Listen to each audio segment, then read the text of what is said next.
오늘 하나님의 말씀은 누가복음 17장 5절에서 10절까지입니다. 세존주교회를 섬기시는 서기 조재원 안수 집사님 나오셔서 성경 봉독해 주시겠습니다.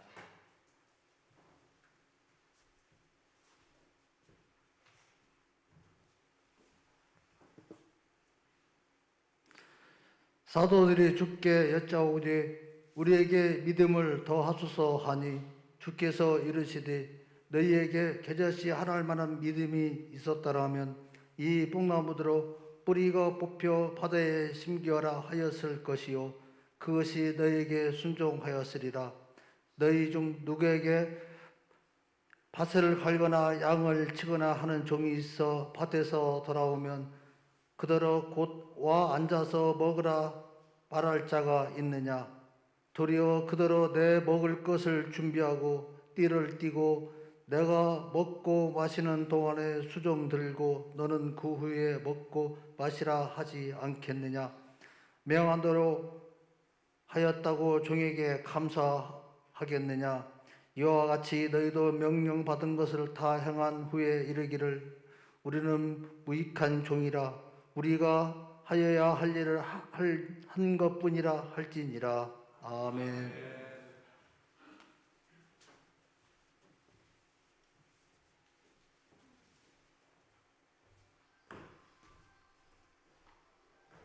우리는 무익한 종입니다 라는 제목으로 남전주 교회를 섬기시는 황인석 담임 목사님 설교하실 때 모두 큰 은혜의 시간이 되시기 바랍니다.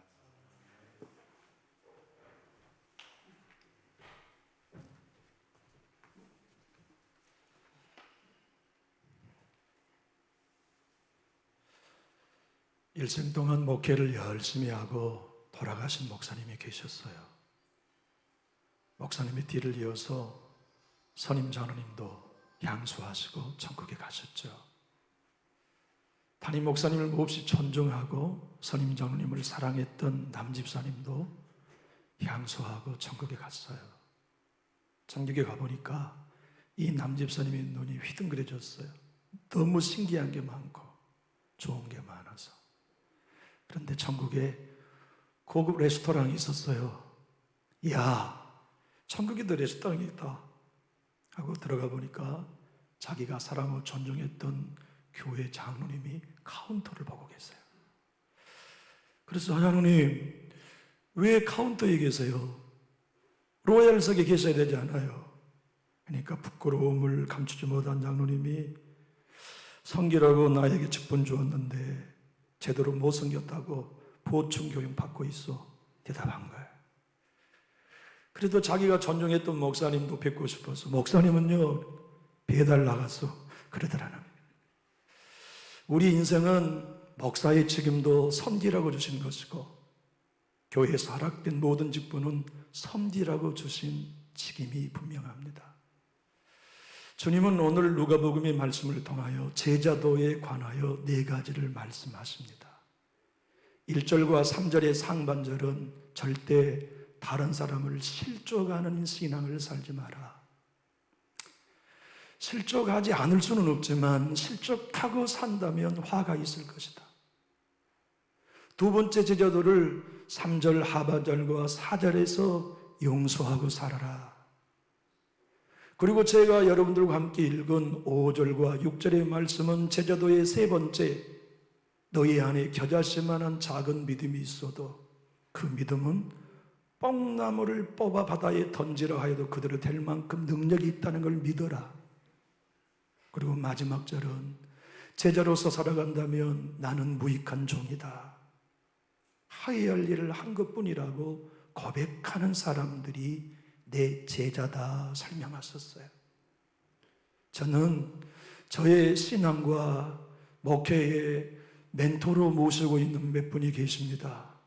물론 얼굴은 한 번도 뵌 적이 없습니다.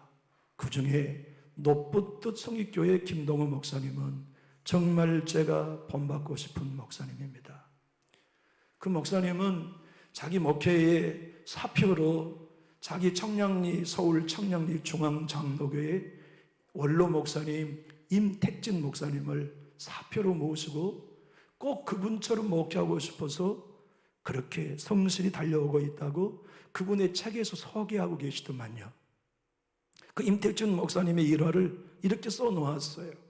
어느 날 우리 교회 목사님 인기가 너무 좋아가지고 큰 교회 담임 목사님으로 청빙을 받았습니다. 그런데 목사님이 짐을 다 쌓아놓고 성도님들이 우리 목사님이 다른 교회로 가신다는 얘기를 듣고서 너무 서운해서 선임 장로님을 윽박한 거예요. 당신들 뭐 하는 겁니까? 목사님 뺏길 겁니까? 가서 목사님 사로잡으라고. 그리 선임 장로님이 담임 목사님께 찾아가셨어요. 목사님 가시지 말고 우리 교회에서 계속 목회해 주세요.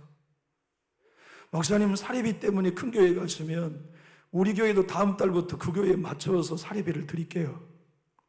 그랬더니 임택진 목사님께서 이렇게 하셨다는 거 아닙니까? 소는 소시장에 가면 찾는 사람이 더 있으면 값이 올라가지만 나는 소시장의 소가 아니요. 그러는 짐을 풀고 그 교회에서 정년하셨답니다. 23년의 정년을 마친 목사님이 퇴임식에 충성스럽고 청렴하게 목회하신 당신의 목회의 최후를 듣기 위해 모든 성도님들과 존경하는 후배들이 모여가지고 귀 기울이고 있을 때 목사님의 설교는 너무나 간단했대요. 그분의 설교에는 그분의 마지막 최후 퇴임 인사는 요 구절 한 구절을 이렇게 읽었더란 말씀입니다.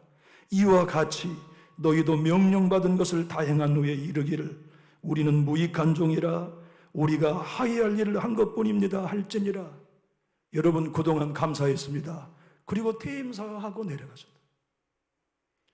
김동호 목사님의 책에는 이렇게 써놓았어요. 나는 그때 퇴임식의 인사가 영원히 새겨져 있습니다. 나도 빨리 은퇴하고 싶습니다. 제가 빨리 은퇴하고 싶다는 말이 여러분에게는 농담으로 들릴지 모르지만 진심입니다.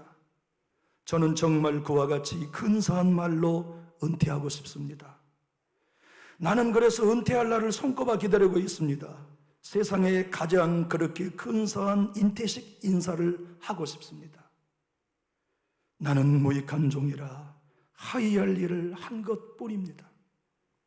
우리는 지금 기독교의 위기의 한 중심에 서 있습니다. 성도의 수가 줄어드는 게 위기 아닙니다. 재정이 줄어드는 게 교회의 위기 아닙니다. 목회자로부터 시작하여 성도에 이르기까지 나는 무익한 종입니다. 하야할 일을 한 것뿐입니다라고 하는 지도자가 없기 때문에 위기입니다. 그러한 성도들이 없기 때문에 위기인 것이죠. 여러분만큼이나 저도 조국교회를 사랑합니다. 조국교회의 위기라 하지만 강단에 선 저로부터 나는 무익한 종입니다. 하야할 일을 한 것뿐입니다라고 고백할 수만 있고, 여기 남전대에 온 여러분 한 분 한 분이 나만큼 헌신한 사람이 있어? 나 없이는 우리 교회 안 된다는 마음이 아니라 나는 무익한 종입니다. 하야할 일을 한 것뿐입니다라는 일꾼들로만 무장된다면 한국교회에 살아날 수 있다는 걸 나는 믿어요. 여러분을 통하여 여러분의 교회가 세워지고 남전육 교회가 여러분을 통해 세워질 수 있기를 예수님 이름으로 축복합니다.